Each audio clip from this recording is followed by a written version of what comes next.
ẹ̀yin ènìyàn wa DPO Ìkirè ni o DPO Ìkirè ti pààyàn o lẹ́yìn ìdìbò lọ́ṣùn wàhálà ti padà bẹ́ sílẹ̀ o rògbòdìyàn ti padà bẹ́ sílẹ̀ ní ìpínlẹ̀ Ọ̀ṣun ẹ wo ìlú Ìkirè lẹ́ ń wò yìí bí wọ́n ṣe ń pariwo nìyẹn DPO ni o DPO ni o DPO làwọn rí o tó yìnbọn pààyàn wàhálà ti dé kí láti fẹ́ ṣe léyìí sí báyìí DPO tó yẹ kí wọ́n kẹjọ́ lọ bá tí wàhálà bá ṣẹlẹ̀ nínú ìlú ariwo DPO là ń gbọ́ nínú fọ́nrán yìí o nílùú Ìkirè eléyìí ṣẹlẹ̀ lẹ́ni ní òní ọjọ́ ajé ọjọ́ 24 oṣù kẹjọ 2026 ní ìṣẹ̀lẹ̀ o nílùú Ìkirè. Gẹ́gẹ́ bí ìròyìn ṣe ń tẹ̀ mí lọ́wọ́ báyìí ni wípé ènìyàn 5 ni wọ́n ti pa lẹ́ni ọjọ́ ajé ọjọ́ 24 oṣù kẹjọ 2026 ènìyàn 5 ni wọ́n ti pa o.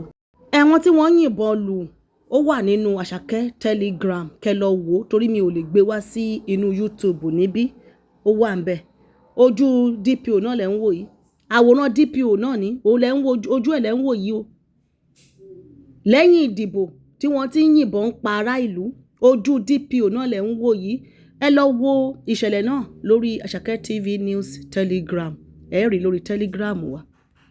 a rò bóyá nígbà tó ti dìbò tán tí ẹni tó wọlé ti wọlé a rò bóyá gbogbo rògbòdìyàn ó ti lọlẹ̀ ni wọ́n ní kò lọlẹ̀ o wọ́n ti bẹ̀rẹ̀ o jẹ́ ká gbọ́rọ̀ lẹ́nu àwọn ará ìlú DPO ni o DPO ni o.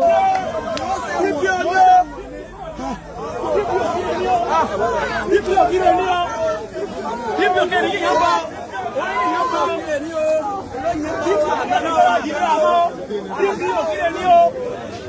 DPO Ìkirè ni o. DPO Ìkirè ni o. DPO Ìkirè ni o. Ìkọ́ni DPO Ìkirè ni o.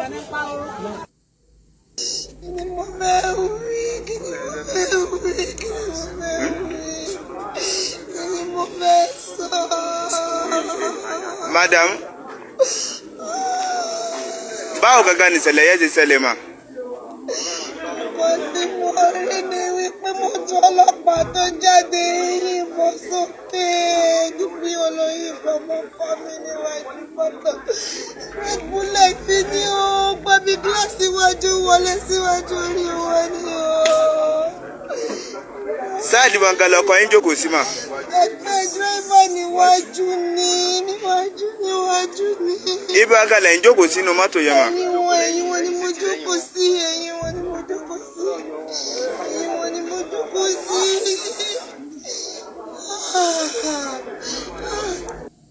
Ẹ̀yin ènìyàn wa ṣé ẹ bá wa gbọ́ ṣé ẹ rí bí àwọn ará ìlú ṣe ń pariwo DPO ẹ jọ̀ọ́ ìjọba láti federal state ẹ jọ̀ọ́ irú DPO wo leléyìí tí ẹ gbé sí police station nílùú Ìkirè yìí ẹ jọ̀ọ́ níbo lẹ ti rí ṣé DPO iṣẹ́ ọmọ Yorùbá ni ẹ wo àwọn rèé ojú wọn rèé nígbà tó yẹ pé àwọn tó bá ti jẹ́ ọmọ ìta ni wọ́n ń kó aṣọ sí lọ́rùn ẹ hàn pé nígbà tí wọ́n ń dìbò bí wọ́n ṣe kó àwọn eruku wá lẹ́kọ̀ọ́ nìyẹn tí wọ́n kó aṣọ ọlọ́pàá sí lọ́rùn tí wọ́n wá ń ta láàrin ìlú ṣé irú eléyìí ṣó dà àní ọjọ́ wo gan la fẹ́ bọ́ ní gbogbo wàhálà yìí báyìí ọjọ́ ní gbogbo nǹkan wọ̀nyí fẹ́ dópin ní ilẹ̀ Yorùbá tàrò bí ẹgbẹ́ tirẹgbẹ́ wọ́n ti dìbò tán àlàáfíà ti jọba àṣé wọn ni wọ́n fi kọ́ síbì kan wọ́n ti lọ re lórí ìkọ́ o wọ́n tún ti bẹ̀rẹ̀ o àní kẹ́ ẹ yé ṣe òṣèlú bó bá ọpá bó bá òbú lẹ́sẹ̀ àbí kí ni gbogbo eléyìí DPO yẹn wà ń bẹ̀ àwọn jí ará ìlú gbé wọ́n ń kó àwọn èèyàn lógúnlógún wọ́n ń kó àwọn èèyàn lọ́gbọ̀lọ́gbọ̀ DPO yẹn kò lè bọ́ síta kó lọ kojú àwọn agbésùmọ̀mí o orí ará ìlú nìkan ni wọ́n ti ń lágbára orí ará ìlú níṣọ́ wọ́n ló ti máa ń gara ọba tí wọ́n ṣẹ̀ṣẹ̀ jí gbé báyìí ní Kwara àti ìgbọ́n kankan lé lórí àbí ṣebí DPO náà wà ń bẹ̀ bó ṣe wà ní Ìkirè ní DPO wà káàkiri gbogbo ìpínlẹ̀ DPO mélòó lẹ ti rí pé ó ti bọ́ sínú igbó pé wọ́n lọ kojú àwọn agbésùmọ̀mí ọba máa sọ wọ́n ní kì í ṣiṣẹ́ ọlọ́pàá láti lọ kojú agbésùmọ̀mí ní inú fọ́rọ̀ kan tó ti ń jiwọ́ sí àwọn agbésùmọ̀mí tó ń kọjá àwọn ní kì í ṣe ọlọ́pàá ní láti kojú wọn ṣùgbọ́n iṣẹ́ ọlọ́pàá láti máa yìnbọn pa ará ìlú àfi kélédùn rẹ̀ kókó ṣàánú fún wa báyìí. Adémọ́lá Adélékè ẹ jẹ́ bá wa wá nǹkan ṣe sí gbogbo rògbòdìyàn yìí, ẹ ṣáà ti wọlé ẹlẹ́kejì, ẹ bá wa wá nǹkan ṣe sí kí wọ́n yé para ìlú mọ́. Òun nìyẹn, ẹ wo àwọn tó ẹ̀ṣẹ̀ kó leléyìí báyìí o, more than 500 people tí wọ́n lé ní 500 àwọn ènìyàn ní àwọn agbésùnmọ̀mí ni wọ́n kó lọ ní agbègbè tí wọ́n ń pè ní Bongu ní Niger State nínú mọ́ṣáláṣí bí wọ́n ṣe ń kírun mọ́ṣáláṣí ní Jímọ̀ tó kọjá ni wọ́n kó o. Ìròyìn ẹ̀ mo gbé ìròyìn ẹ̀ òun ni lórí Àṣàkẹ́ TV News. Nígbà tá a máa jí láàárọ̀ ìlàrí fọ́nrán ẹ̀ lélẹ́yìí o. Tẹ́ ẹ bá wo orí ojú fọ́tò yìí tí mo fi ṣe news yẹn, ẹ rí pé arábìnrin yẹn náà nìyẹn tó dé ìjáàbò pínkì, òun náà ní nínú fọ́nrán yẹn. Wọ́n ṣẹ̀ ṣe àfihàn fọ́nrán wọn ni gbogbo àwọn tó wà ní mọ́ṣáláṣí pátá ni wọ́n palẹ̀ wọn mọ́. Ìròyìn yẹn nígbà tí mo publish ẹ̀ lórí Àṣàkẹ́ TV News, mo sọ fún wa pé ìròyìn tá a bá ti gbé jáde lórí Àṣàkẹ́ TV News kì í ṣe ìròyìn òfégè o, ẹ máa bá wa ka àwọn ìròyìn wa. Òun nìyẹn, àwọn agbésùnmọ̀mí wọ́n ya wọ mọ́ṣáláṣí, wọ́n dẹ̀ kó gbogbo àwọn èrò ìjọsìn ibẹ̀ wọ́n kó lọ. Pàtó wọ́kọ́ ṣẹlẹ̀ mo gbé gbàtà àwọn ọlọ́pàá tí sọ̀rọ̀ lórí òní, àwọn ọlọ́pàá iléeṣẹ́ ọlọ́pàá wọ́n fìdí ẹ̀ múlẹ̀, wọ́n jẹ́rìí sí wípé àwọn agbésùnmọ̀mí o wọ́n wá kó àwọn èèyàn lọ ní mọ́ṣáláṣí. Àwọn agbésùnmọ̀mí wọ́n ṣẹ̀ wá kó fídíò ẹ̀ jáde látijọ́ Friday, wọ́n ṣẹ̀ wá kó fídíò ẹ̀ jáde lẹ́ni ọjọ́ Ajé wípé ìjọba àwọn táwọn kó ni o, àtọmọdé àtàgbà àtobìnrin àtọkùnrin, more than 500 people àwọn lẹ́ ń wò yìí. To, alhamdulillah wa salatu wa salam ala rasulullah mabad. Ga dai mutanen ku kamar yadda kuka ganin su, mazan su da matan su. Ga su da insha Allah kowa dai ya ga akwai dan uwan shi shiki. Waye ne baban shi yake shiki ko maman shi? Waye ne kanin shi yake ciki? Waye ne yaron shi yake ciki? Kowa dai ya gani ga su nan. Suna hannunmu da insha Allah. Ṣé bá wa rí bẹ́ẹ̀ yẹn? Ga su kamar yadda kuka gan su. Ṣé wípé a mú ìròyìn ẹ̀ wá lóṣù tó kọjá pé wọ́n sọ wípé wọ́n vacate, àwọn wà ní ọlùdé. Ẹ̀yin tẹ́ ẹ bá gbọ́ ètò tí mo jù láìpẹ́ yìí mo sọ nínú ẹ̀ pé wọ́n tún ti bẹ̀rẹ̀ iṣẹ́ o. Tẹ́ ẹ bá ṣe àkíyèsí ẹni pé gbogbo ẹ lọlẹ̀ ó lọlẹ̀ ní gbogbo ọ̀sẹ̀ tó kọjá, oṣù tó kọjá ó lọlẹ̀. Wọ́n ní wọ́n lọ fún ọlùdé torí pé àwọn ọmọ school wọ́n ti lọ ọlùdé. Ṣé ẹ̀ pé àwọn ọmọ school wọn tó wọlé báyìí ní September wọ́n ti resume padà o. Ẹ wo àdúrà àwọn èèyàn tí wọ́n kó báyìí. Ọba tí wọ́n jí gbé nílùú Ìgbẹ́sì ní Kwara, Ọba Oyinlóye Ọmọ́táyọ̀ wọ́n wà ń bẹ̀. Ṣé rí kí wọ́n ti padà bẹ̀rẹ̀? Ààrẹ Bọ́lá Ahmed Tinubu, gbogbo ẹ̀yin àgbààgbà lọ́balọ́ba ẹjọ́ ẹ jẹ́ kí ètò ààbò kó kẹsẹ̀ járe nínú ìlú. Ẹ tí bàbá wa máa rún párúnsẹ̀ sí gbogbo agbára tẹ́ ẹ bá ní ẹ bá wa máa lò sí. Wọ́n tún ti bẹ̀rẹ̀ o, wọ́n ti bẹ̀rẹ̀ o, wọ́n ti ya wọ mọ́ṣáláṣí, wọ́n ti kó àwọn obìnrin àtọkùnrin gbogbo wọn ti kó wọn, àwọn lẹ́ ń wò nugbó yẹn, àwọn lẹ́ ń wò yẹn. Irú DPO tó ń yìnbọn ń pa àwọn èèyàn kiri àárín ìlú báyìí kò lè gbé kó lọ kojú wọn. Ṣé ní pé nǹkan tá a sọ leléyìí nígbà tí wọ́n ń gbé gbogbo ẹ̀ sí ọwọ́ àwọn jàǹdùkú lẹ́yìn olóṣèlú, mo sọ mo ní irú eléyìí tí wọ́n kó sí ọwọ́ ẹ̀ tẹ́ fi ń dà lóru yìí ó yẹ kí wọ́n ní kẹ́ ẹ lọ kojú àwọn agbésùnmọ̀mí ni bí ká fi gbára wa sílẹ̀. Rí wọ́n ti wọlé báyìí, olúkálukú wọn wọ́n ti jòkó wọn báyìí o, wọ́n ń jí ará ìlú gbé báyìí, kò ní kàn wọ́n mọ́. Òun mo torí ń pariwo wípé ọ̀dọ́ ẹ má jẹ́ kí wọ́n kàn máa lò yín lọ́jọ́ ìdìbò nìkan, ẹ má kàn máa jẹ́ jàǹdùkú lẹ́yìn olóṣèlú, ẹ wúlò fún ilẹ̀ yín náà. Ẹ jẹ́ ká sowọ́pọ̀ ká jọ gbára wa kúrò lọ́wọ́ àwọn kinní burúkú wọ̀nyí.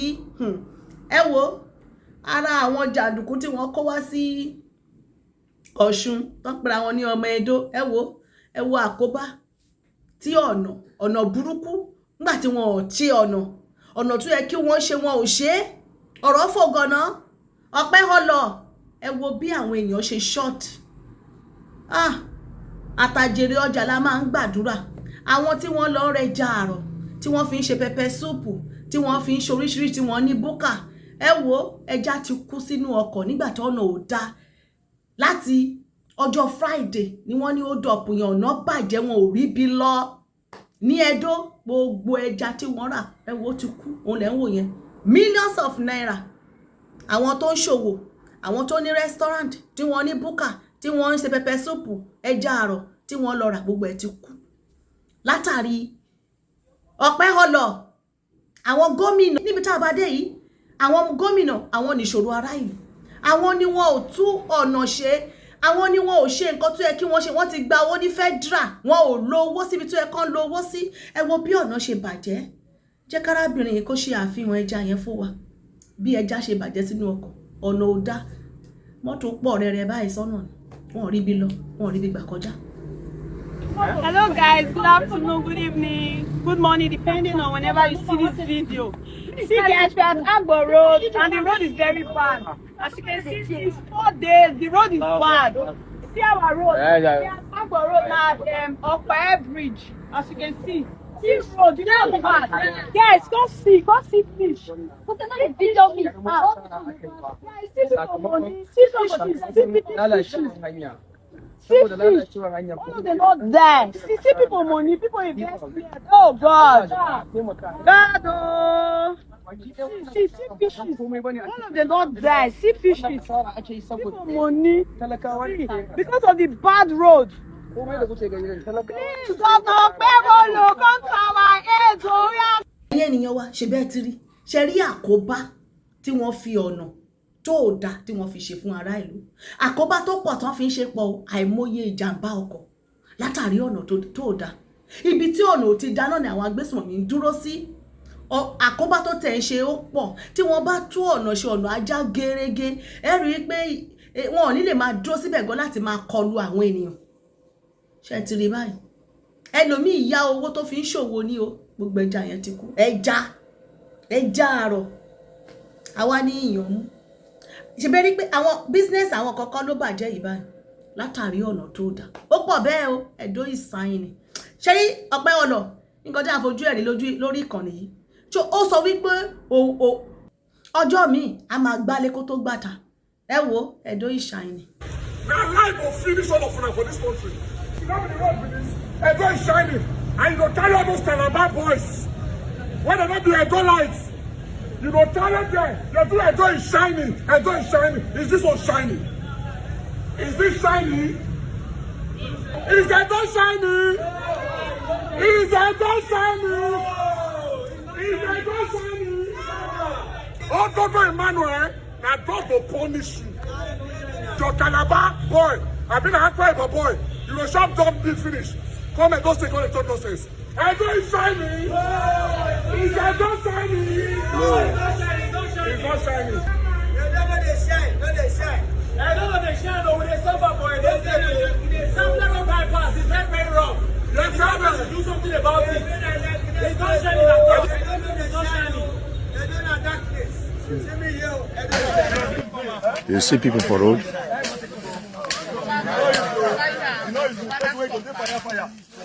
Edo State. Edo State. See people for bush.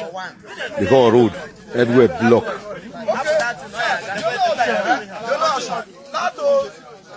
Go for small. Come outside for here. They shine. They shine. Motor when they this bush now past 200. Because no road. The main road block. No road. No road. Edo State, no road.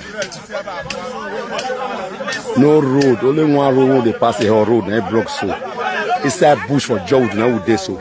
No road. No road. If you see this video, share them. Ṣé kò ṣáínì ni àbí ẹni ẹlẹ́ni nígbà tó bá fi ru eléyìí náà jẹ gómìnà sórí ará ìlú? Ẹ bá wa gbọ́. Of the Federal Republic of Nigeria, our father, President Bola Ahmed Tinubu, GFS, ably represented by the minister. GGRF, àbí GRRF, ó lọ fà o. Kí ló dé mo lè kó ṣàánú fún wa lọ́wọ́ àwọn adarí yìí ni o. Ẹni tó sọ wípé òun rí dancing governor, àmọ́ ẹni tó gbé wọ studio, Ọpẹ́họlọ ti wọ studio, wọ́n ti sign contract fún o, ó ti ń kọrin o, ó ń kọ ó ń kọ yátì. What can we say unto our president? All we have to say is thank you, our president. Thank you, president. Thank you, president. All we have to say is thank you, president. There will be no vacancy in Aso Rock. The problem Okpebholo have is that Okpebholo cannot make one sentence without making a mistake. Okpebholo, according to that woman, he said Okpebholo is 1 inches away of becoming an imbecile.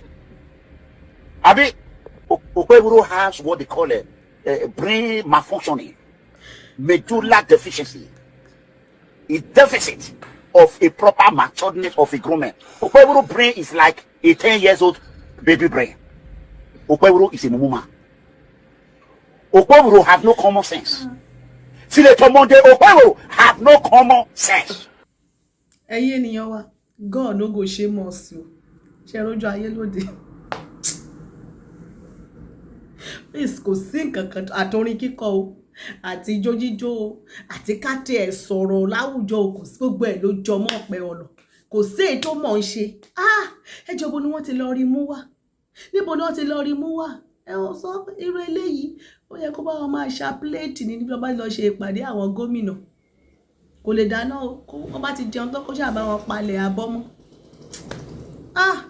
Ó lágbára. Ẹ wo irú ìlú wo lélẹ̀ fẹ́ tó? Gbogbo ọ̀nà bàjẹ́. Wọ́n dẹ̀ fi ṣe àkóbá fún ará yìí. Ṣé ẹ ti wá rí? Kì í ṣe ọ̀dọ̀ ẹnìkan mọ̀ pé àṣẹ ìdó nìkan ni ẹ wo gbogbo wọn. Rúrò ń borùn. Ondo state báyìí gèlèmọ̀ ni. Ogun state Dàpọ̀ Abíọ́dún ogun ti fẹ́ ṣe tán báyìí. Ó ti tì í sí ọrùn incoming governor. Wọ́n ṣe máa ń ṣe nìyẹn. Àjàmbàkú iṣẹ́ báyìí máa ń ṣe nìyẹn. Yorùbá jí máa sùn. Ẹ jọ̀ọ́ Adémọ́lá Adélékè, your attention is needed o. DPO là ń gbọ́ o. Wọ́n náà ti yìn wọ́n nǹkan o. Wọ́n náà ti yìn wọ́n nǹkan ní Ìkirè o. Ẹ jọ̀ọ́ bá wa tètè ya kó àwọn èèyàn yín lọ́bẹ̀. Ẹ bá wa tètè bá wa dá wọn lóhùn ní Ìkirè, wọ́n ti pariwo síta o. DPO ó yá. Adémọ́lá Adélékè, ẹ bá wa wá nǹkan ṣe sí. Eléyìí ti ń pọ̀ jù. Bàbá Tinubu bá wa wá nǹkan ṣe sọ́rọ̀ yìí. Kí ló dé? Kí ló ṣẹlẹ̀? Àwọn Fúlàní á máa pa wá. Ọlọ́pàá á máa ṣe títí ẹ̀. Kí ló ṣẹlẹ̀ gangan? Ẹ̀yin ènìyàn wa, a ní ká sáré fi tó wa létí ni o. Bó ṣe ṣẹlẹ̀ lọ́wọ́lọ́wọ́ báyìí ni àjàǹbalẹ̀ ni. Lẹ́ni ọjọ́ Ajé, ọjọ́ 24 oṣù kẹjọ 2026. Ẹ bá wa pín ètò yìí. Jẹ́ ká rí èròǹgbà yín ní abẹ́ fọ́nrán yìí. Lédìmọ̀rẹ̀ á ràn wá lọ́wọ́. Ẹ subscribe sórí YouTube channel wa, Àṣàkẹ́ TV Show. Ire o, ire kàǹkà.